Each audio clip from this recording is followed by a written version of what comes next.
Fantastic. So, hello everybody, and thank you very much for joining us. We are very much aware that this is the last session, so I'm really happy that everybody's here. So, shortly to kind of tell you a little bit what we're going to do here in this session, or what this session is really about. So, I think it's now almost 5 years ago, the education team started to work together with the Forge team. The reason was behind it because we have universities who are doing software development. And for us to enable the universities to use the newest technologies, we were working together to kind of explore ways on where Forge could fit in a research environment. And I'm very honored and happy to have here today 4 different institutions, super prestigious institutions for sure. So one is UCL, then we have TU Munich, Ruhr-Universität Bochum, and then we have also TU Berlin with a startup context. So a really good representatives, and everybody's going to show from a different perspective on how to use Forge.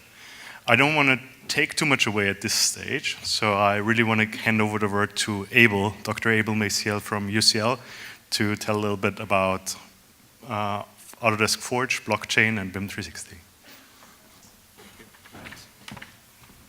Okay. Right. Well, thank you everyone for the opportunity. Thank you, Autodesk, for bringing me here. So I'll talk a little bit about myself, what I do at UCL, and what I do in my consultancy back in London. So I'm Dr. Abel Maciel. I am a qualified architect, but I did my engineering doctorate in computer science in virtual environments, engineering and visualization. And I collaborate with a number of institutions, including the Architecture Association, the École Spéciale, and University of Nottingham, University of Sydney, and the Alan Turing Institute. The Alan Turing Institute is an institute in London where a number of universities and other institutes collaborate on machine learning and data science. I do 2 main things. One is my own consultancy, Design Computation Limited, and there is a side to that which is open platform for computational design, and I'm the director of the Construction Blockchain Consortium, of which Autodesk is a strategic partner. So I'm starting to deal with the Accord project as the director of the construction work stream, and the Accord project deals with a domain-specific language for computational legal contracts. And my research in general is related to design and choice. I model choice and decision-making in relation to design. So I was fortunate to work in a number of very nice projects. I helped Foster's in EOC a little bit on the Apple campus in Cupertino. I was head of BIM of the Google campus in Mountain View for the master plan and for the first phase. This was with BIG and Hedwig Studio. And I also helped on the vessel, which is now finished. It's a wonderful sculpture in Houston Yards in the center of Manhattan in New York.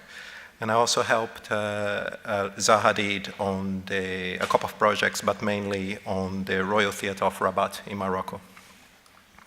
So the Construction Blockchain Consortium is really looking to how to use blockchain technologies in the construction sector.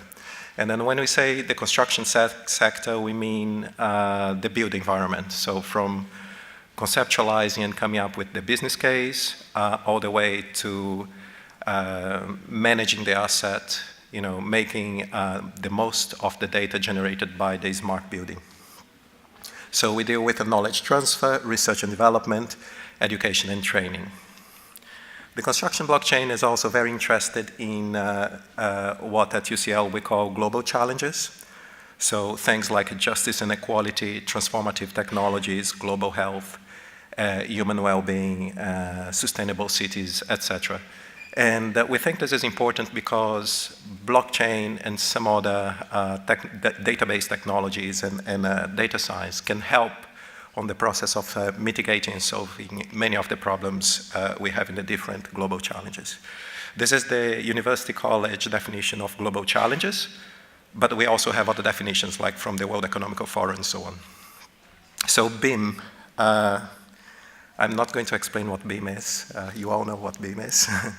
But I think we all agree that BIM is very transactional, it's parametric, and it's highly collaborative. And this is the fact that it is collaborative I find very interesting. But the implications when deploying Beam in large projects is a complex and difficult learning curve. You need to train the team, and I spend lots of my time training teams in different offices in London. It's very front-loaded, so the architects and engineers, they have to work extra hard. And, but it's a fundamental technology for the construction 4.0. It's a fundamental technology for what we call the third wave of the fourth industrial revolution. Some of the benefits of Beam, for example, a very simple example, this is the canopy of the first phase of the new Google campus in Mountain View. We had to run a number of iterations of that canopy, a number of iterations of the roof, how we distribute solar cells, how we make sure the roof is not reflecting too much sun in specific areas in the adjacent sites, etc. Beam software was wonderful to test ideas. We could control the process in many different ways. And we could have a large team of over 300 people working on the same model in the cloud. So that's really great stuff. And now we are almost there. So this is like an early picture of the canopy. It's the data that we can consolidate in the build information model. It's a wonderful thing. One thing that was very challenging in the development of this build information model for the master plan and the specific first building of the Google campus was the handover of the build information model from the signature architects, from the concept architects, BIG and Hedderwick, to the delivery architects, Adamson. So it was so problematic that they decided to use this shadowing strategy. We end up saying, okay, Adamsons will recreate the model, will shadow what we are doing through Beam 360, so they can guarantee that the data that they see in that model is what they think it is. And this is not because necessarily a technical problem with data sharing, is just this cognitive affordance, this difficulty to handle complexity when you have large teams and a complex data sets, etc. So one way to maybe shortcut this is to think about blockchain as not really a technology for cryptocurrencies, but a technology that can be used to make sure that the data you see is the data you see, and it's unified and synchronized, and create trust and transparency in the project. You can do it in different ways, but blockchain is one of the ways to use it. And one of the very good things about blockchain is that it is fully distributed, is immutable, and you can guarantee the provenance of that data. So it's very hard to duplicate data in Beam and trick the blockchain to think that that data is the same data from the original copy.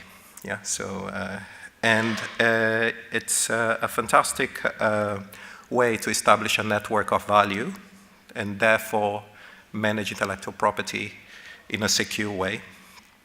And changes really the balance how you manage the project, because you create this transparency and trust. This is a very simple introductory slide on blockchain. So it's a distributed database. I'll be very succinct about it.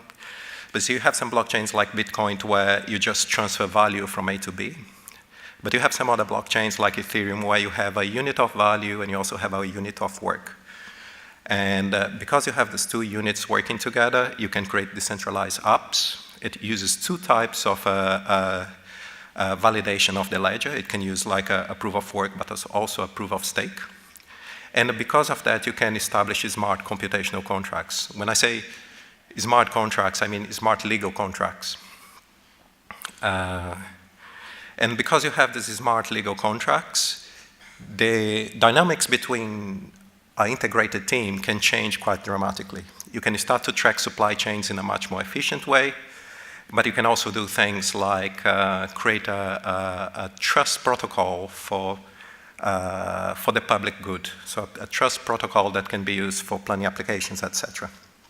So I've been working with Autodesk to develop a very basic proof of concept of using the Ethereum blockchain in Forge.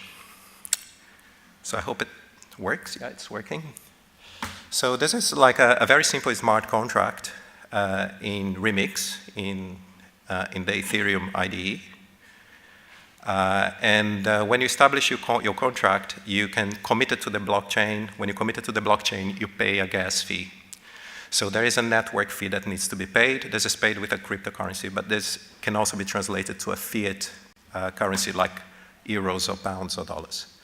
So this is a visualization of a smart contract in the IDE. This is another visualization of this blockchain in a local simulator, in a local app called Ganache. And then you can see the blocks, and you can see a particular transaction inside the block. But this is being run locally, because if we throw this in the real Ethereum blockchain, you had to put money in this digital wallet to pay for this smart contract. This is the address of that smart contract, and down there you can see the encrypted data. And this is our app in Forge, where you can check the smart contract you're committing to, so you see the legal consequences of using this contract to commit information from Forge. So let's say you have your Forge model, your BIM model in Forge, you select an object, you can write a comment, you get the object ID, a timestamp, and the XYZ of that click.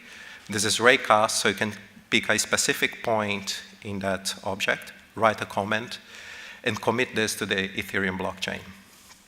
So we'll do another one.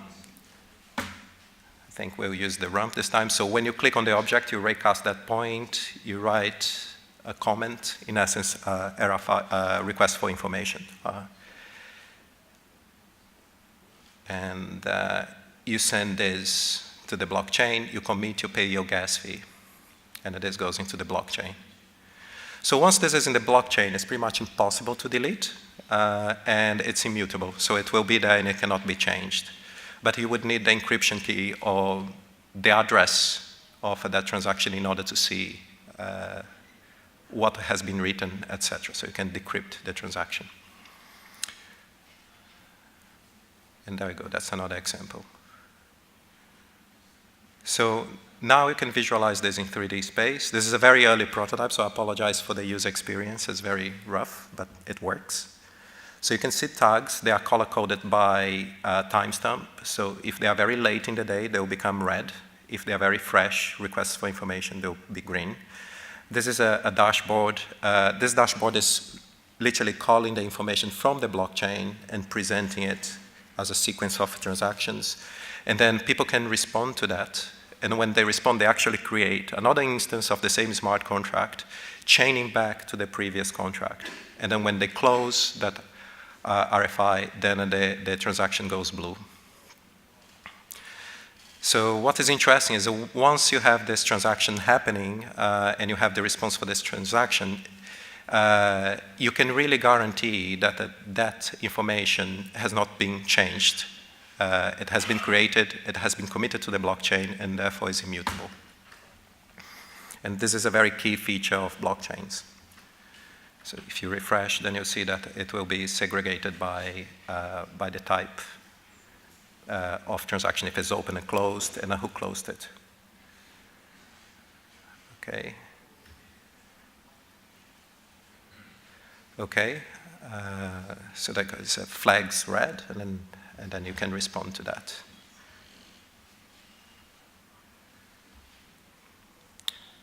Okay. Okay, so if you want to know more about that, I'm the director of Design Computation Limited. I'm based at the Shard in London, and I mainly do build information modeling management, this computational design, parametric modeling, etc. But we're starting to do a lot of blockchain development for a number of different people. And if you want to know more about the Construction Blockchain Consortium, we are based at UCL, at the Bartlett School of Architecture. But I also collaborate quite a lot with the Computer Science faculty and the Construction Project Management faculty. And I would like to invite you all to attend our first conference, the Design Computation Input-Output Conference. This will be in June next year, 8th and 9th of June in London. And we are open for papers, so if you want to submit your paper or a poster, please contact me. And this is the first one, and I hope everybody gets involved. Yeah, thank you very much.